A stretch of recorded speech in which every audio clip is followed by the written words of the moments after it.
Kanisa Katoliki kwa 90%, nyie ndio mmehusika kuratibu haya yote yaliyotokea tarehe 29 Oktoba, ambao mnayaita ni maandamano, jambo ambalo sisi tunatambua hayakuwepo maandamano.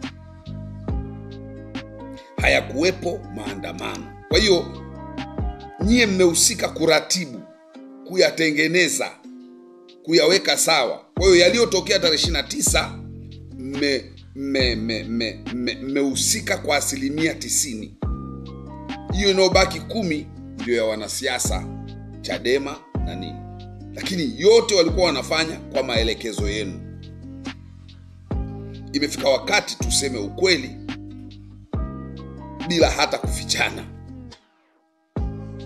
Na waraka wenu unathibitisha wazi kwamba Kanisa Katoliki kupitia hawa maaskofu 41 ndio wamehusika kuratibu haya yaliyotokea tarehe 29, ambayo nyie mnayaita maandamano, kitu ambacho hapakuwepo maandamano Tanzania.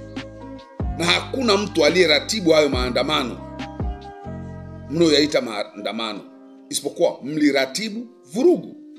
Kama nilivyosema, Kanisa Katoliki kupitia teki au maaskofu 41 mnatakiwa kuliomba radhi taifa la Tanzania.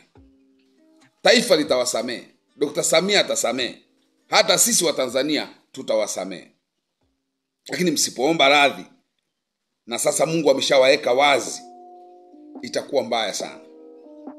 Sababu tumeshajua adui ni nyie teki. Kama nilivyosema, mmeratibu hizi vurugu kwa njia nyingi, na kulingana na waraka wenu mlioutoa ndio umewafunua wazi kwamba mambo yote haya mlikuwa mnaratibu nyie. Kwa sababu nyie mmekiri na kudanganya umma wa Tanzania kwamba yale yalikuwa ni maandamano, wakati hapakuwepo na maandamano ndani ya nchi hii. Kuchoma maduka, kufanya kwamba wanajifanya ni maandamano, ni vurugu, zile zote zimefanywa na baadhi ya vijana kutoka nje ya nchi ambao walikuwa wanafichwa na Kanisa Katoliki kwenye majengo yenu. Nataka Wakatoliki teki mnijibu ya maswali. Tarehe 29 Oktoba kweli yalikuwa ni maandamano?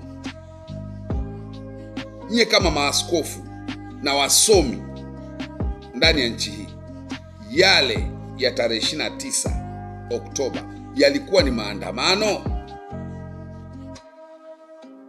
Na je, kuna ushahidi wowote wa watu walioandamana tarehe 29?